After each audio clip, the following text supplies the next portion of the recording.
I don't think Dr. Pike ever meant for me to hear the things he said to those kids. Or maybe I was just the only one listening. On paper, our place is North Prairie Children's Center.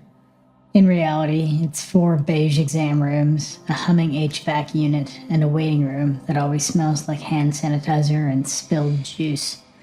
Most mornings, I park beside Laura's dented pickup, step over the same pothole, and walk into the same low murmur of coughing kids and cartoons. I log into our glitchy EMR, pray it doesn't freeze, and start seeing kids. Asthma checks, ear infections, worms, old bruises I pretend I didn't see last time. I came out here for loan forgiveness. I stayed because of guilt. In residency, I missed signs of sepsis on a kid. He lived, but I still hear my attending's voice saying, "You can't afford to be tired. You're the last safety net." So I learned not to be tired and to notice things, which is probably why I noticed Dr. Aaron Pike before anyone else did. He arrived 6 months after I started. "Big win," our manager Lisa said. "Board-certified pediatrician left a higher-paying job to come here. Wants something quiet," she said. He showed up in a crisp white coat, dark hair going gray at the temples, exactly the face you'd cast for a children's hospital billboard. "Call me Aaron," he said, shaking my hand. His grip was careful, too careful, like he'd practiced it. "You must be Ava, our other pediatrician." "Welcome to the chaos," I told him. He looked around at the cluttered nurses' stations, the broken printer, Laura peeling tape off a blood pressure cuff with her teeth. He smiled. "I like chaos," he said. "Chaos is honest." It sounded clever. Later, it sounded like something else.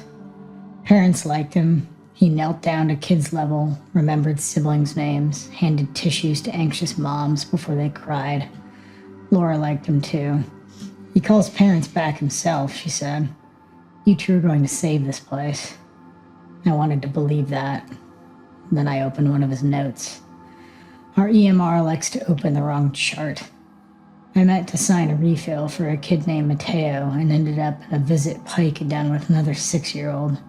Recurrent abdominal pain. Common, the phrasing wasn't. HPI presents as fine in a rehearsed way. Guarded effect, latency inconsistent with age, appears to be performing honesty. Performing honesty for a first visit. At the bottom, plan. Discussed concept of safe adults and where secrets belong. That alone wasn't damning. We talk about secrets with kids. We should. But there was also no mention of the parent being present. No mandated report, just him. The EMR kicked me back over to the login screen. I told myself I was overreacting. City docs write weird notes. I used to. The second thing was harder to shrug off. It was back to school physicals day, every room full, every kid there in paper shorts, every parent waving sports forms at us like flags. I passed exam room 2 and heard his voice. "I don't lie to kids," he was saying calmly. "Adults lie to kids all the time. Do you know that?" I slowed. The door was cracked. Inside, an 11-year-old girl sat on the table, legs swinging, her mom in the corner scrolling on her phone. Pike stood by the counter, hands resting lightly on the edge. "I'm not going to lie to you," he went on. "If something hurts, I'll tell you it hurts. If something feels strange, I'll tell you it feels strange. Do you understand?" The girl nodded, eyes wide. Her mom looked up. "She's scared of shots." "Well, we're not doing anything today that you don't agree to," he said, warm, reassuring. Then, very softly, "That's the rule here." The way he said "here" made my skin crawl, like it meant something only he knew. Later, an EMR glitch routed her labs to my inbox. I opened her chart to fix it and saw, at the bottom, his notes. Patient educated that in this clinic, no procedures or examinations are performed without her explicit agreement. Emphasized that if someone ever does, she should tell me specifically. Me specifically. not her mom, not a trusted adult. Him. I stared at the screen, the faint buzz of the overhead lights suddenly loud. I thought of mandated reporter trainings, ethics lectures, the way predators often wrap themselves in the language of protection. Then a baby started screaming in the next room, and I closed the chart and went back to work. A week or so later, during flu shot clinic, I heard him again. We were cycling kids through as fast as we could. At one point, I went to grab more consent forms from the front desk, and coming back, past exam room 4. The door was closed. From inside, I heard a stifled, half-choked sound. Not crying, not exactly. "Why are you making that noise?" Pike's voice, low and almost curious, said. Another strangled sound, then silence. My hand was on the doorknob before I decided what to do. "You're reacting before you know what it feels like," he said. "That's not honest, is it?" I knocked. There was a pause, then soft footsteps. The door opened just enough for him to slip out, closing it behind him so I couldn't see in. "Hey," I said, "you okay?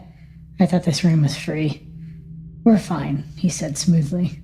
Up close, his eyes were mild. "Some kids are anxious.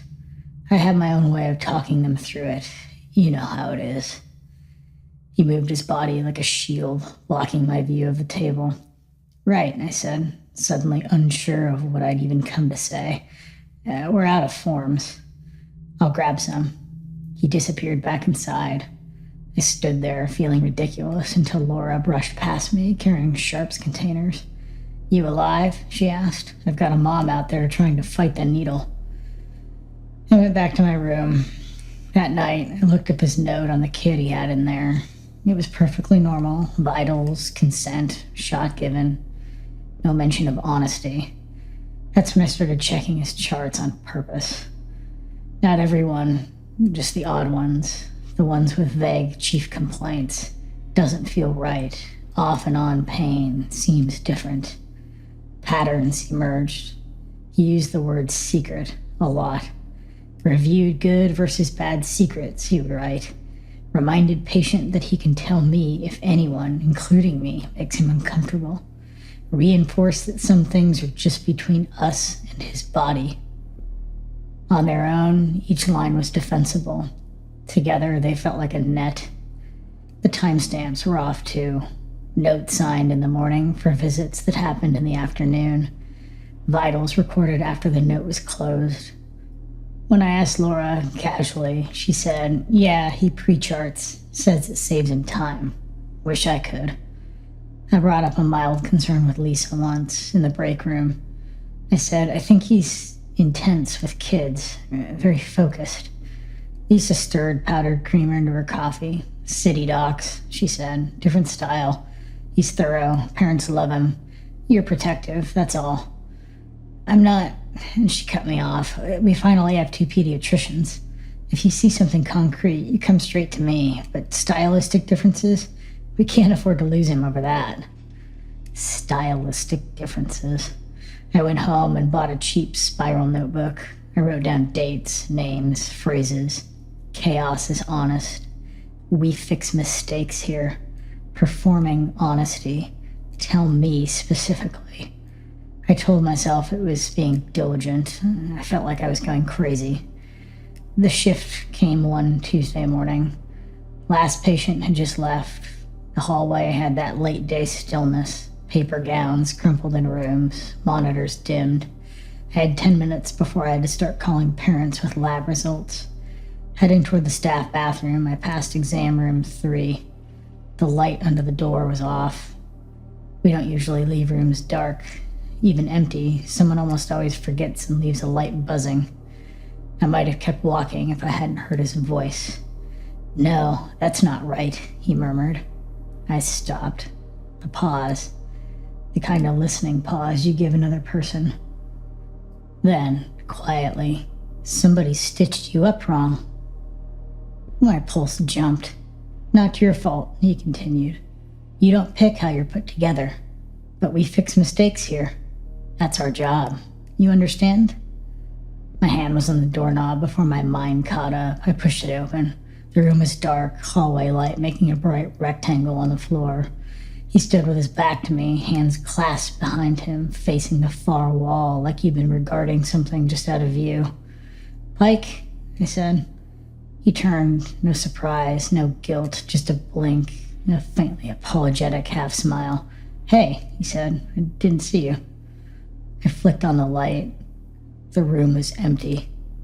Table paper pristine, no chart on the hook. "I thought this room was in use," I said. "It isn't," he said. "Laura just cleaned it." "Who were you talking to?" I asked. He glanced at the floor, embarrassed smile widening fractionally. "I dictate in my head sometimes. Old habit. Talking through what I'm going to say before I go in." "You said..." I stopped. The words sounded crazy in my mouth.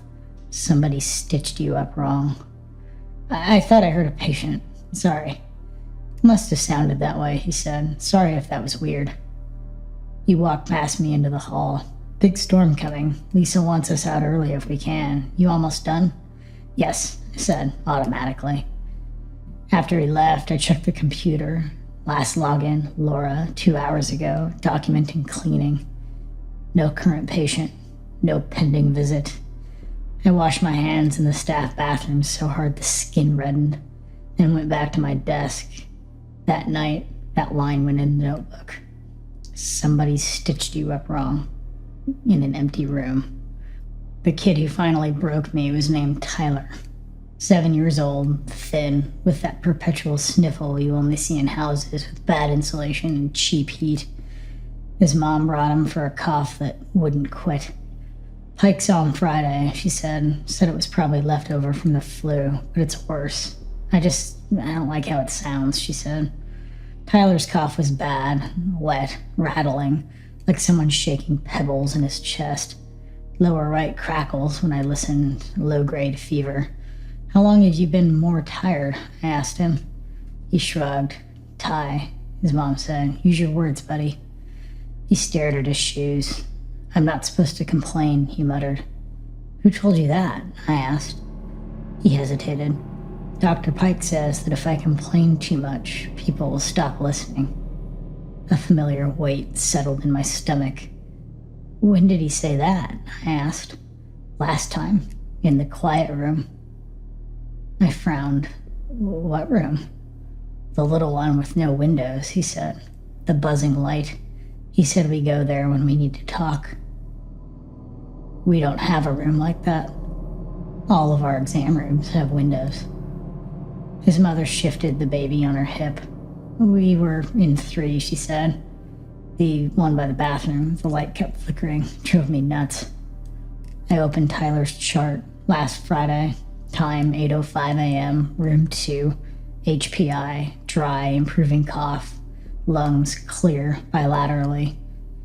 No mention of a quiet room. "You were here after school, right?" I asked his mom. "Yeah," she said, 3:30 maybe. I had the breakfast shift at the diner, you know my schedule. I checked the audit log. Note created and signed at 8:12 a.m. Vitals entered at 8:01 a.m. by Laura. I walked out, found Laura at the nurse's station. "Do you remember Tyler on Friday?" I asked. "Minecraft shirt kid?" She nodded. "Yeah, Pike squeezed him in late. Why?" "What time?" "After school, 3-ish. "What room?" I asked, already knowing the answer. 3, she said. 2 had vomit on the floor. Why? "The chart says 8 a.m. in 2, I said. She rolled her eyes. "Our EMR's garbage, you know that. He probably pre-charted and forgot to change the time. He's always whining about documentation." Back in the room, I ordered a chest x-ray and started Tyler on antibiotics.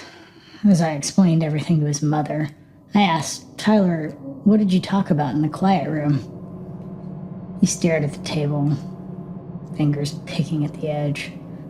"Secrets," he said finally. He said some secrets are safe and some are poison. He said some people get stitched up crooked on the inside, and that's why their chest hurts. He said if I talk too much about it, they'll think I'm making it up. His mother's eyes widened. "He said what?" He says we're practicing being quiet, Tyler whispered. So when it's important, they'll believe me. He said not to talk about the quiet room. If people ask, I'm supposed to say I was in the regular room with the window. I felt something in me lock into place. Later, I walked straight to Lisa's office. We don't have an isolation room, I said, or a quiet room, right? She looked up from her computer, frowning. No, why? Because Pike is taking kids somewhere they think is a quiet room. He's telling them not to talk about it. He pre-charts their visits and changes the details.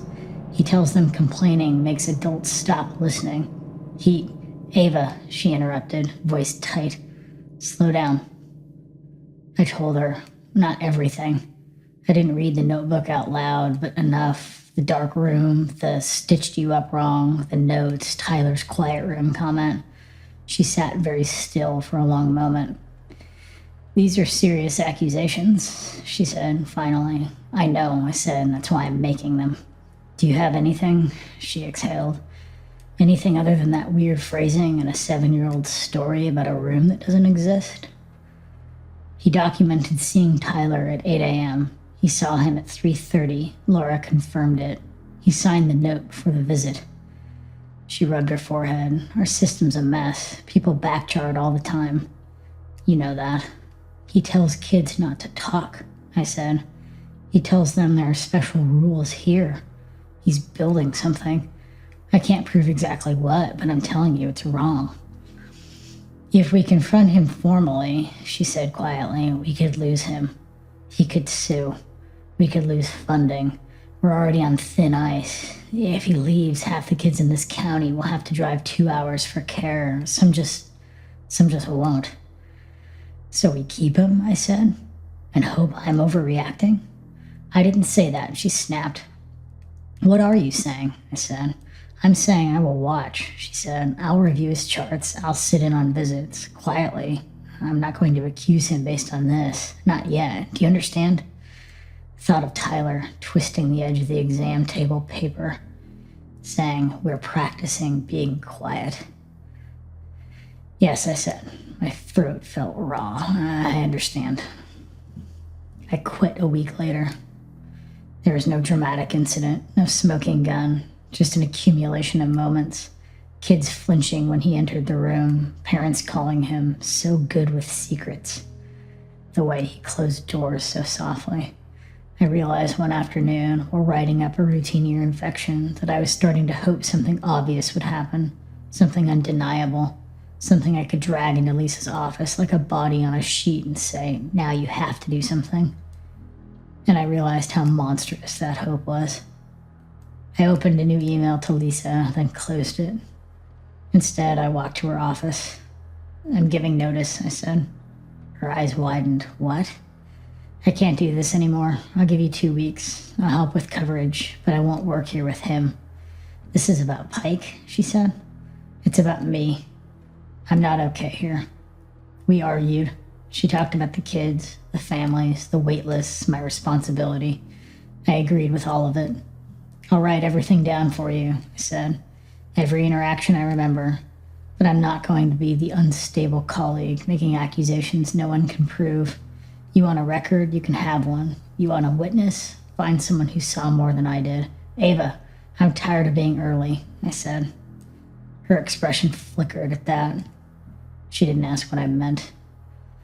On my last day, it rained freezing pellets that bounced off the gravel lot. I saw my patient, signed my notes, hugged Laura goodbye while she cried into my shoulder. You're doing what's right for you, she said. I just wish what's right for you kept you here. I carried a cardboard box of my things out to the car. Plant, stethoscope, mug with a fading cartoon heart. As I slid the box into the back seat, I glanced up at the building. From the lot, I could see into exam room 2.